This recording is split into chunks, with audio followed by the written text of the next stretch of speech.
tamin'izay rehefa fantatry Jesosy fa ny fariseo efa nareo hoe Jesosy mahazo mpianatra maro sy nanao batisa be noho i Jaona, kanefa tsy Jesosy tena no nanao batisa fa ny mpianany, dia niala tany Jodia izy ka nankany Galilea indray. Ary tsy maintsy namakivaky any Samaria izy. Tonga tao an-tanàna iray any Samaria izay atao hoe Sikara Jesosy. Izy io dia akaiky ny tany izay nomeny Jakoba ho an'i Josefa zanany. Ary teo ilay fantsakany Jakoba, koa satria sasatra tamina lehany Jesosy dia nipetraka teo am-pantsakana rehefa tokony tamin'ny ora fahaenina.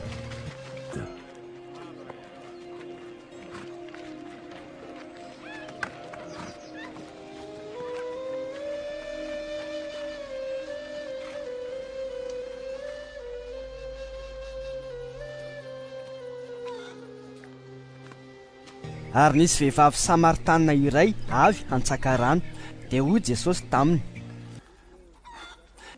omeo aho hosotroko. Fa efa lasa nankany an-tanàna hividy hanina ny mpianana. Fa hoy ravehivavy Samaritana taminy: Jiosy ianao ka nahoana no mangataka amiko rano hosotroana nefa ao vehivavy Samaritana? Fa ny Jiosy dia tsy manan-draharaha amin'ny Samaritana. Ary hoy Jesosy: raha fantatrao ny fanomezan'Andriamanitra izay miteny aminao hoe omeo aho hosotroko, dia ianao no nangataka taminy ka nomeny rano velona. Hoy ravehivavy taminy: tony tsy manana fanovozana ianao sady lalina ny fantsakana, koa avy aiza no ahazonao izany rano velona izany? Ianao va lehibe noho i Jakoba razantsika izay nanome anay ity fantsakana ity, sady sy ny zanany mba mibibo no misotro teto? Fa Jesosy namaly azy hoe: izay rehetra misotro ity rano ity dia mbola hangetaeta indray, fa na iza no misotro ny rano izay omeko azy dia tsy hangetaeta mandrakizay, satria ny rano izay omeko azy dia oloa rano miboboka ao aminy fiainana mandrakizay. Dia hoy ravehivavy taminy: Tompo, omeo izany rano izany mba tsy hangetaeta na aketo antsanka intsony. Ary hoy Jesosy taminy: andeha ary antsoy ny vadinao dia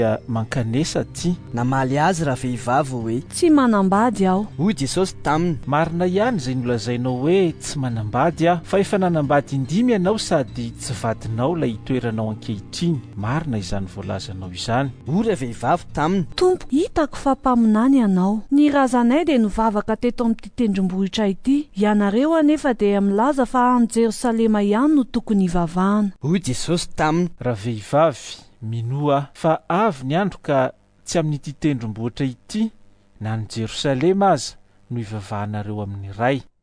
Ianareo dia mivavaka amin'izay tsy fantatrareo, izahay kosa dia mivavaka amin'izay fantatray, satria avy amin'ny jiosy ny famonjena, fa avy ny fotoana sady tonga ankehitriny.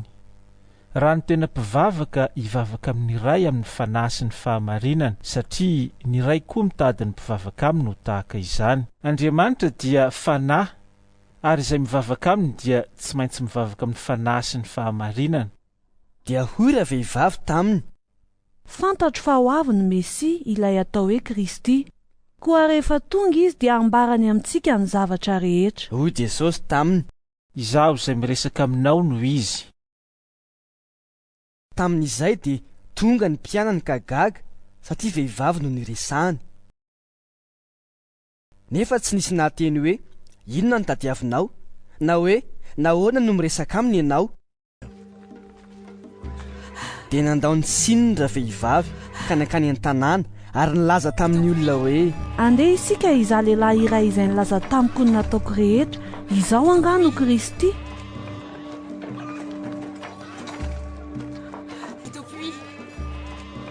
Dia nivoaka avy tao an-tanàna ny olona ka nankeo amin'i Jesosy. Nandritra izany fotoana izany kosa dia niangavy azy ny mpianany hoe: hano raby eo. Fa hoy Jesosy taminy: izaho manan-kanina izay tsy fantatrareo.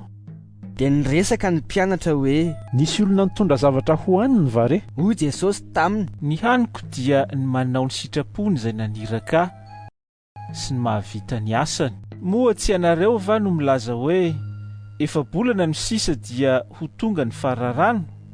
Indro lazaiko aminareo, atopazo ny masonareo ka jereo, fa efa masaka sahady ho amin'ny fijinjana ny eny an-tsaha.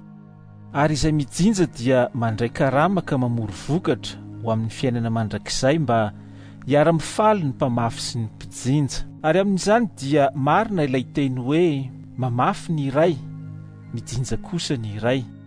Izaho naniraka anareo hijinja izay tsy nisasaranareo. Olon-kafa no nisasatra, fa ianareo kosa no niditra teo amin'izay nisasarany. Maro ny Samaritanina fitao amin'izany tanàna izany no nino an' Jesosy no ny filazan-dra vehivavy izay nanambara hoe nolazainy tamiko avokoa izay rehetra nataoko. Rehefa nanatona azy ny Samaritanina dia nangataka azy hitoetra tao aminy, koa nitoetra tao 2 andro izy. Ary maro koa ny nino no ny teniny ka nilaza tamin-dra vehivavy hoe tsy noho ny filazanao ihany no inonay, fa ny tenanay no mandre, ka fantatray fa izy tokoa ny mpamonjy izao tontolo izao. Rehefa afaka ny 2 andro dia niala tao Jesosy ka nankany Galili.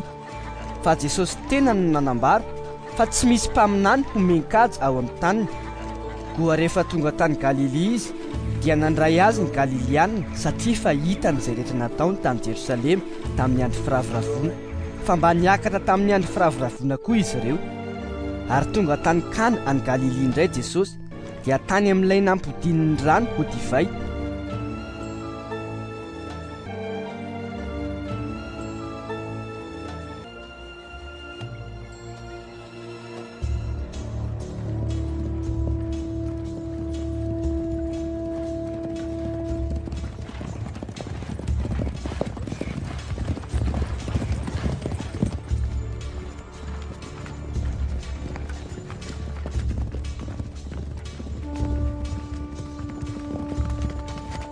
Nisy tandampa iray tany Kapernaoma izay nanana zanakalana rary.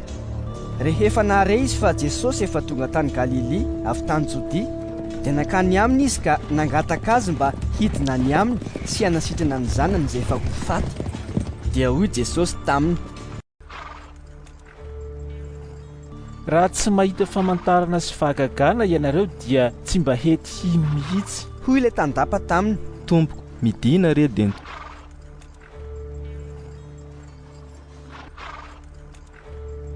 tsy mbola maty ny zanako. Hoy Jesosy taminy, andeha mody. Velona ny zanakao. Ary nino ny teny izay nolazainy Jesosy taminy raha lehilahy ka lasa nody.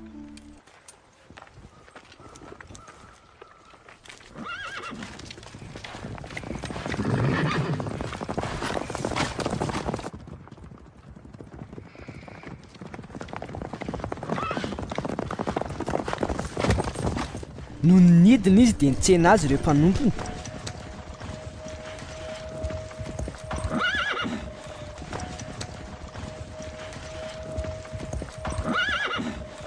Votre fils. Ka nilaza fa velona ny zanany, ary nanontany azy ny ora izay nahasitranany izy dia hoy ireo taminy, omaly tamin'ny ora fahafito no nialany tazo taminy. koa fantatry ny rainy fa tamin'izay indrindra no ora nitenenan' Jesosy taminy hoe velona ny zanakao.